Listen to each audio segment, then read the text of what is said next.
இயேசுவை நேசிப்பவர்கள் பைபிளை வாசிப்பார்கள். இந்த சேனலை பின்பற்றினால் ஓராண்டில் வேதாகமத்தை வாசித்து முடித்து விடலாம். ஃபாலோ பண்ணுங்க, சப்ஸ்கிரைப் பண்ணுங்க. ஆதியாகமம் 14ஆம் அதிகாரம்.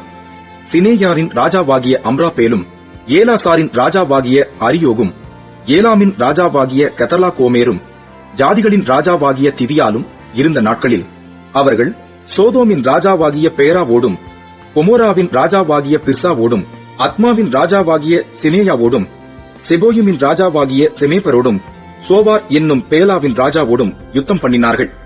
இவர்கள் எல்லாரும் உப்பு கடலாகிய சித்தீம் பள்ளத்தாக்கிலே கூடினார்கள். இவர்கள் 12 வருஷம் கெதலா கோமேரை சேவித்து 13ஆம் வருஷத்திலே கலகம் பண்ணினார்கள். 14ஆம் வருஷத்திலே கெதலா கோமேரும் அவனோட கூடியிருந்த ராஜாக்களும் வந்து அஸ்தரோத் கர்னாயிமிலே இருந்த ரெப்பாயிமியரையும் காமிலே இருந்த சூசிமியரையும் சாவே கீரியத்தாயிமிலே இருந்த ஏமியரையும் சேகிர் மலைகளில் இருந்த ஓரியரையும் வனாந்தரத்துக்கு அருகான எல்பாரான் மட்டும் முறியடித்து திரும்பி காதேஸ் என்னும் என்மிஸ்பாத்துக்கு வந்து அமலேக்கியருடைய நாடனைத்தையும் அத்சாத்சோன் தாமாரிலே குடியிருந்த எமோரியரையும் கூட சங்கரித்தார்கள். அப்பொழுது சோதோமின் ராஜாவும் கொமோராவின் ராஜாவும் அத்மாவின் ராஜாவும் செபோயுமின் ராஜாவும் சோவார் என்னும் பேலாவின் ராஜாவும் புறப்பட்டு சித்தீம் பள்ளத்தாக்கிலே ஏலாமின் ராஜாவாகிய கெதர்லோ கோமேரோடும் ஜாதிகளின் ராஜாவாகிய திதியாலோடும் சினேயாரின் ராஜாவாகிய அம்ராபேலோடும் ஏலாசாரின் ராஜாவாகிய அரியோகோடும் யுத்தம் பண்ண புறப்பட்டு அந்த 5 ராஜாக்களோடும் இந்த 4 ராஜாக்களும் யுத்தம் பண்ணினார்கள். அந்த சித்தீம் பள்ளத்தாக்கு எங்கும் நிலக்கீழ் உண்டாகும் கேணிகள் இருந்தது. சோதோம் கொமோராவின் ராஜாக்கள் முறிந்தோடி அங்கே விழுந்தார்கள். மீந்தவர்கள் மலைகளுக்கு ஓடிப்போனார்கள். அப்பொழுது அவர்கள் சோதோமிலும் கொமோராவிலும் உள்ள பொருள்கள் எல்லாவற்றையும் போஜன பதார்த்தங்கள் எல்லாவற்றையும் எடுத்துக்கொண்டு போய்விட்டார்கள். ஆபிராமின் சகோதரனுடைய குமாரனாகிய லோத்து சோதோமிலே குடியிருந்தபடியால் அவனையும் அவன் பொருள்களையும் கொண்டு போய்விட்டார்கள். தப்பியோடின ஒருவன் எபிரேயனாகிய ஆபிராமிடத்தில் வந்து அதை அறிவித்தான். ஆபிராம் தன்னோட உடன்படிக்கை செய்திருந்த மனிதராகிய எஸ்கோலுக்கும் ஆனேருக்கும் சகோதரனாகிய மம்ரே என்னும் எமோரியனுடைய சமபூமியிலே அப்பொழுது குடியிருந்தான். தன் சகோதரன் சிறையாக கொண்டு போகப்பட்டதை ஆபிராம் கேள்விப்பட்ட போது அவன் தன் வீட்டிலே பிறந்த கைப்படிந்தவர்களாகிய 318 ஆட்களுக்கும் ஆயுதம் தரிப்பித்து தான் என்னும் ஊர் மட்டும் அவர்களை தொடர்ந்து ராக்காலத்திலே அவனும் அவன் வேலைக்காரரும் பிரிந்து பவின்றுகளாய் அவர்கள் மேல் விழுந்து அவர்களை முறியடித்து தமஸ்குவுக்கு இடதுபுறமான ஓபா மட்டும் துரத்தி சகல பொருள்களையும் திருப்பிக் கொண்டு வந்தான். தன் சகோதரனாகிய லோத்தையும் அவனுடைய பொருள்களையும் ஸ்திரீகளையும் ஜனங்களையும் திருப்பிக் கொண்டு வந்தான். அவன் கெதர்லா கோமேரையும் அவனோடிருந்த ராஜாக்களையும் முறியடித்து திரும்பி வருகிற போது சோதோமின் ராஜா புறப்பட்டு ராஜாவின் பள்ளத்தாக்கு என்னும் சாவே பள்ளத்தாக்கு மட்டும் அவனுக்கு எதிர்கொண்டு போனான். அன்றியும் உன்னதமான தேவனுடைய ஆசாரியனாயிருந்த சாலேமின் ராஜாவாகிய மெல்கி சேதேக்கு அப்பமும் திராட்சரசமும் கொண்டு வந்து அவனை ஆசீர்வதித்து வானத்தையும் பூமியையும் உடையவராகிய உன்னதமான தேவனுடைய ஆசீர்வாதம் ஆபிராமுக்கு உண்டாவதாக. உன் சத்துருக்களை உன் கையில் ஒப்புக் கொடுத்த உன்னதமான தேவனுக்கு ஸ்தோத்திரம் என்று சொன்னான். இவனுக்கு ஆபிராம் எல்லாவற்றிலும் தசமபாகம் கொடுத்தான். சோதோமின் ராஜா ஆபிராமை நோக்கி, ஜனங்களை எனக்கு தாரும், பொருள்களை நீர் எடுத்துக்கொள்ளும் என்றான். அதற்கு ஆபிராம் சோதோமின் ராஜாவை பார்த்து, ஆபிராமை ஐஸ்வர்யவானாக்கினேன் என்று நீர் சொல்லாதபடிக்கு நான் ஒரு சரட்டையாகிலும் பாதரட்சையின் வாரையாகிலும் உமக்கு உண்டானவைகளில் யாதொன்றையாகிலும் எடுத்துக்கொள்ளேன் என்று வானத்தையும் பூமியையும் உடையவராகிய உன்னதமான தேவனாகிய கர்த்தருக்கு நேராக என் கையை உயர்த்துகிறேன். வாலிபர் சாப்பிட்டது போக என்னுடனே வந்த ஆனேர், எஸ்கோல், மம்ரே என்னும் புருஷருடைய பங்கு மாத்திரமே வர வேண்டும். இவர்கள் தங்கள் பங்கை எடுத்துக் கொள்ளட்டும் என்றான். ஆதியாகமம் 15ஆம் அதிகாரம். இந்த காரியங்கள் நடந்த பின்பு கர்த்தருடைய வார்த்தை ஆபிராமுக்கு தரிசனத்திலே உண்டாகி, அவர், ஆபிராமே, நீ பயப்படாதே, நான் உனக்கு கேடகமும் உனக்கு மகா பெரிய பலனுமாய் இருக்கிறேன் என்றார். அதற்கு ஆபிராம், கர்த்தராகிய ஆண்டவரே, அடியனுக்கு என்ன தருவீர்? நான் பிள்ளை இல்லாமல் இருக்கிறேனே. தமஸ்கு ஊரானாகிய இந்த எலியேசர் என் வீட்டு விசாரணை கர்த்தனாய் இருக்கிறானே என்றான். பின்னும் ஆபிராம், தேவரீர் எனக்கு புத்திர சந்தானம் அருளவில்லை. இதோ என் வீட்டிலே பிறந்த பிள்ளை எனக்கு சுதந்திரவாளியாய் இருக்கிறான் என்றான். அப்பொழுது கர்த்தருடைய வார்த்தை அவனுக்கு உண்டாகி, இவன் உனக்கு சுதந்திரவாளி அல்ல, உன் கர்ப்ப பிறப்பாய் இருப்பவனே உனக்கு சுதந்திரவாளியாவான் என்று சொல்லி அவர் அவனை வெளியே அழைத்து, நீ வானத்தை அண்ணாந்து பார், நட்சத்திரங்களை எண்ண உன்னாலே கூடுமானால் அவைகளை எண்ணு என்று சொல்லி பின்பு அவனை நோக்கி, உன் சந்ததி இவ்வண்ணமாய் இருக்கும் என்றார். அவன் கர்த்தரை விசுவாசித்தான். அதை அவர் அவனுக்கு நீதியாக எண்ணினார்.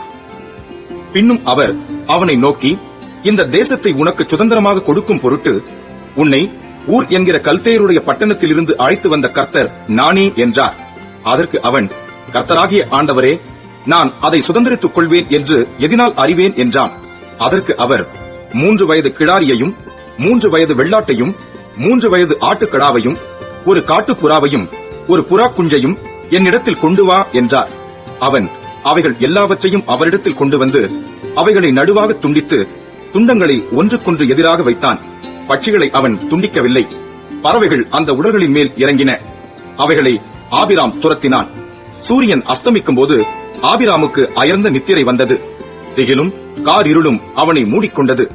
அப்பொழுது அவர் ஆபிராமை நோக்கி, உன் சந்ததியார் தங்களுடையதல்லாத அந்நிய தேசத்திலே பரதேசிகளாய் இருந்து அத்தேசத்தாரை சேவிப்பார்கள் என்றும் அவர்களால் 400 வருஷம் உபத்திரவப்படுவார்கள் என்றும் நீ நிச்சயமாய் அறிய கடவாய். இவர்கள் சேவிக்கும் ஜாதிகளை நான் நியாயம் தீர்ப்பேன்.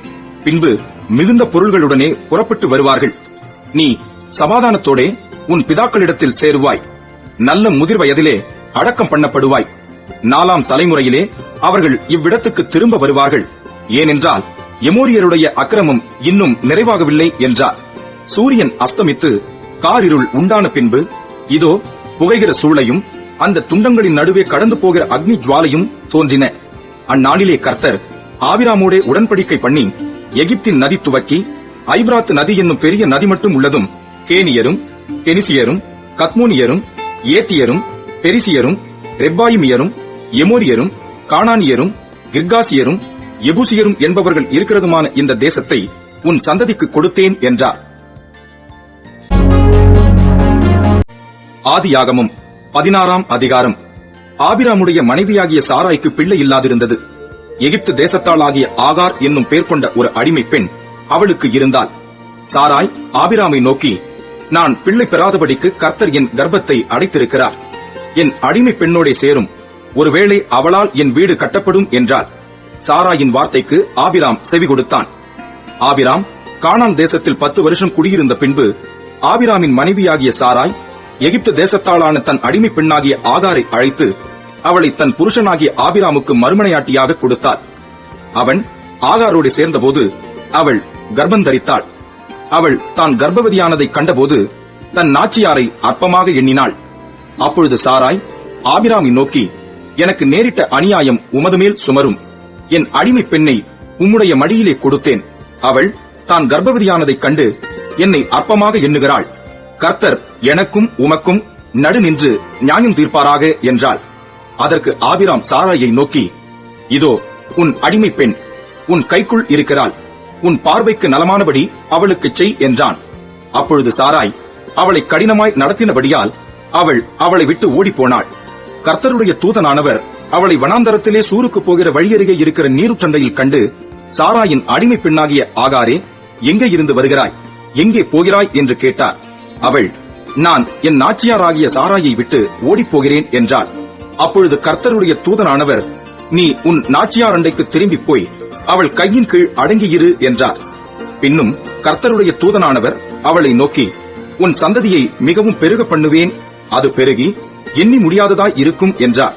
பின்னும் கர்த்தருடைய தூதனானவர் அவளை நோக்கி, நீ கர்ப்பவதியாய் இருக்கிறாய், ஒரு குமாரனை பெறுவாய். கர்த்தர் உன் அங்கலாய்ப்பை கேட்டபடியினால் அவனுக்கு இஸ்மவேல் என்று பெயரிடுவாயாக. அவன் துஷ்ட மனுஷனாய் இருப்பான். அவனுடைய கை எல்லாருக்கும் விரோதமாகவும் எல்லாருடைய கையும் அவனுக்கு விரோதமாகவும் இருக்கும். தன் சகோதரர் எல்லாருக்கும் எதிராக குடியிருப்பான் என்றார். அப்பொழுது அவள், என்னை காண்பவரை நானும் இவ்விடத்தில் கண்டேன் அல்லவா என்று சொல்லி தன்னோட பேசின கர்த்தருக்கு நீர் என்னை காண்கிற தேவன் என்று பெயரிட்டாள். ஆகையால் அந்த துறவு பெயர் லகாய்ரோயி எண்ணப்பட்டது. அது காதேசுக்கும் பாரேத்துக்கும் நடுவே இருக்கிறது. ஆகார் ஆபிராமுக்கு ஒரு குமாரனை பெற்றாள். ஆபிராம் ஆகார் பெற்ற தன் குமாரனுக்கு இஸ்மவேல் என்று பெயரிட்டான். ஆகார் ஆபிராமுக்கு இஸ்மவேலை பெற்றபோது ஆபிராம் 86 வயதாயிருந்தான். ஆதியாகமம் 17ஆம் அதிகாரம். ஆபிராம் 99 வயதான போது கர்த்தர் ஆபிராமுக்கு தரிசனமாகி, நான் சர்வ வல்லமையுள்ள தேவன், நீ எனக்கு முன்பாக நடந்து கொண்டு உத்தமனாயிரு. நான் உனக்கும் எனக்கும் நடுவாக என் உடன்படிக்கையை ஏற்படுத்தி உன்னை மிகவும் திரளாய் பெருக பண்ணுவேன் என்றார். அப்பொழுது ஆபிராம் முகங்குப்புற விழுந்து வணங்கினான். தேவன் அவனோட பேசி, நான் உன்னோட பண்ணுகிற என் உடன்படிக்கை என்னவென்றால், நீ திரளான ஜாதிகளுக்கு தகப்பனாவாய். இனி உன் பேர் ஆபிராம் எண்ணப்படாமல் நான் உன்னை திரளான ஜாதிகளுக்கு தகப்பனாக ஏற்படுத்தினபடியால் உன் பேர் ஆபிரகாம் எண்ணப்படும். உன்னை மிகவும் அதிகமாய் பலுக பண்ணி உன்னிலே ஜாதிகளை உண்டாக்குவேன். உன்னிடத்திலிருந்து ராஜாக்கள் தோன்றுவார்கள். உனக்கும் உனக்கு பின்வரும் உன் சந்ததிக்கும் நான் தேவனாய் இருக்கும்படி எனக்கும் உனக்கும் உனக்கு பின் தலைமுறை தலைமுறையாக வரும் உன் சந்ததிக்கும் நடுவே என் உடன்படிக்கையை நித்திய உடன்படிக்கையாக ஸ்தாபிப்பேன். நீ பரதேசியாய் தங்கி வருகிற கானான் தேசம் முழுவதையும் உனக்கும் உனக்கு பின்வரும் உன் சந்ததிக்கும் நித்திய சுதந்திரமாக கொடுத்து நான் அவர்களுக்கு தேவனாய் இருப்பேன் என்றார். பின்னும் தேவன் ஆபிரகாமை நோக்கி, இப்பொழுது நீயும் உனக்கு பின் தலைமுறை தலைமுறையாக வரும் உன் சந்ததியும் என் உடன்படிக்கையை கைக்கொள்ளுங்கள். எனக்கும் உங்களுக்கும் உனக்கு பின்வரும் உன் சந்ததிக்கும் நடுவே உண்டாகிறதும் நீங்கள் கைக்கொள்ள வேண்டியதுமான என் உடன்படிக்கை என்னவென்றால், உங்களுக்குள் பிறக்கும் சகல ஆண் பிள்ளைகளும் விருத்த சேதனம் பண்ணப்பட வேண்டும். உங்கள் நுனித்தோலின் மாம்சத்தை விருத்த சேதனம் பண்ண கடவீர்கள். அது எனக்கும் உங்களுக்கும் உள்ள உடன்படிக்கைக்கு அடையாளமாய் இருக்கும். உங்களில் தலைமுறை தலைமுறையாக பிறக்கும் ஆண் பிள்ளைகள் எல்லாம் 8ஆம் நாளிலே விருத்த சேதனம் பண்ணப்பட வேண்டும். வீட்டிலே பிறந்த பிள்ளையும் உன் வித்தல்லாத அந்நியனிடத்தில் பணத்திற்கு கொல்லப்பட்ட எந்த பிள்ளையும் அப்படியே விருத்த சேதனம் பண்ணப்பட வேண்டும். உன் வீட்டிலே பிறந்த பிள்ளையும் உன் பணத்திற்கு கொல்லப்பட்டவனும் விருத்த சேதனம் பண்ணப்பட வேண்டியது அவசியம். இப்படி என் உடன்படிக்கை உங்கள் மாம்சத்திலே நித்திய உடன்படிக்கையாக இருக்க கடவது. நுனித்தோலின் மாம்சம் விருத்த சேதனம் பண்ணப்படாதிருக்கிற நுனித்தோலுள்ள ஆண் பிள்ளை இருந்தால் அந்த ஆத்மா என் உடன்படிக்கையை மீறினபடியா தன் ஜனத்தில் இராதபடிக்கு அறுப்புண்டு போவான் என்றார். பின்னும் தேவன் ஆபிரகாமை நோக்கி, உன் மனைவி சாராயை இனி சாராய் என்று அழையாதிருப்பாயாக. சாராள் என்பது அவளுக்கு பேராய் இருக்கும். நான் அவளை ஆசீர்வதித்து அவளாலே உனக்கு ஒரு குமாரனையும் தருவேன். அவள் ஜாதிகளுக்கு தாயாகவும் அவளாலே ஜாதிகளின் ராஜாக்கள் உண்டாகவும் அவளை ஆசீர்வதிப்பேன் என்றார். அப்பொழுது ஆபிரகாம் முகங்குப்புற விழுந்து நகைத்து, 100 வயதானவனுக்கு பிள்ளை பிறக்குமோ, 90 வயதான சாராள் பிள்ளை பெறுவாளோ என்று தன் இருதயத்திலே சொல்லிக் கொண்டு, இஸ்மவேல் உமக்கு முன்பாக பிழைப்பானாக என்று ஆபிரகாம் தேவனிடத்தில் விண்ணப்பம் பண்ணினான். அப்பொழுது தேவன், உன் மனைவியாகிய சாராள் நிச்சயமாய் உனக்கு ஒரு குமாரனை பெறுவாள். அவனுக்கு ஈசாக்கு என்று பெயரிடுவாயாக. என் உடன்படிக்கையை அவனுக்கும் அவனுக்கு பின்வரும் அவன் சந்ததிக்கும் நித்திய உடன்படிக்கையாக ஸ்தாபிப்பேன். இஸ்மவேலுக்காகவும் நீ செய்த விண்ணப்பத்தை கேட்டேன். நான் அவனை ஆசீர்வதித்து அவனை மிகவும் அதிகமாக பலுகவும் பெருகவும் பண்ணுவேன். அவன் 12 பிரபுக்களை பெறுவான். அவனை பெரிய ஜாதியாக்குவேன். வருகிற வருஷத்தில் குறித்த காலத்திலே சாராள் உனக்கு பெறப்போகிற ஈசாக்கோடே நான் என் உடன்படிக்கையை ஏற்படுத்துவேன் என்றார். தேவன் ஆபிரகாமோடே பேசி முடிந்த பின்பு அவர் அவனை விட்டு எழுந்தருளினார். அப்பொழுது ஆபிரகாம் தன் குமாரனாகிய இஸ்மவேலையும் தன் வீட்டிலே பிறந்த யாவரையும் தான் பணத்திற்கு கொண்ட அனைவருமாகிய தன் வீட்டிலுள்ள ஆண் பிள்ளைகள் எல்லாரையும் சேர்த்து தேவன் தனக்கு சொன்னபடி அவர்கள் நுனித்தோலின் மாம்சத்தை அந்நாளிலே தானே விருத்த சேதனம் பண்ணினார். ஆபிரகாமுடைய நுனித்தோலின் மாம்சம் விருத்த சேதனம் பண்ணப்படும் போது அவன் 99 வயதாய் இருந்தான். அவனுடைய குமாரன் இஸ்மவேலுடைய நுனித்தோலின் மாம்சம் விருத்த சேதனம் பண்ணப்படும் போது அவன் 13 வயதாய் இருந்தான். ஒரே நாளில் ஆபிரகாமும் அவன் குமாரன் இஸ்மவேலும் விருத்த சேதனம் பண்ணப்பட்டார்கள். வீட்டிலே பிறந்தவர்களும் அந்நியரிடத்திலே பணத்திற்கு கொல்லப்பட்டவர்களுமாகிய அவன் வீட்டு மனுஷர்கள் எல்லாரும் அவனோட கூட விருத்த சேதனம் பண்ணப்பட்டார்கள்.